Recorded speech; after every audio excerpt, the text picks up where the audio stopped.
Bonjour à tous. Eh bien, chaque fois que je rentre en France, c'est toujours la même émotion. Je regarde ce pays et je retrouve ce que j'ai toujours aimé ici. Ses paysages, sa diversité, son histoire, son génie, cette capacité unique à rassembler sur une même terre des montagnes, des campagnes, des villages, des villes qui ont véritablement traversé les siècles. Et puis également ces mers, ces océans qui me fascinent toujours autant. Et pourtant, à chaque retour, c'est une autre émotion qui s'impose, une inquiétude, une véritable tristesse, l'impression de voir une nation magnifique s'abîmer lentement sous nos yeux.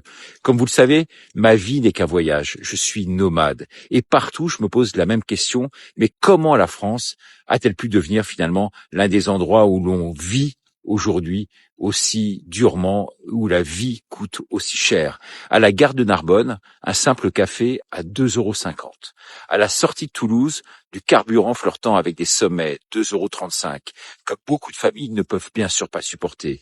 Des péages qui transforment chaque déplacement véritablement en luxe, des factures qui explosent, des taxes partout, tout le temps.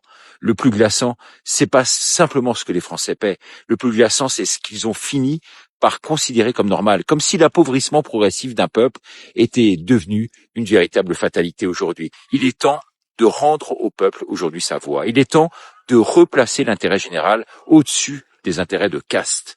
Il est temps de redonner du souffle à cette vieille nation qui ne demande aujourd'hui qu'à se relever. Partout où je vais du reste, je rencontre des Français qui ne veulent plus subir, des Français qui veulent être entendus, des Français qui ont compris que l'avenir n'appartient pas à ceux qui se résignent, mais à ceux qui se lèvent. Et le 4 octobre, croyez-moi, levons-nous comme d'un seul homme.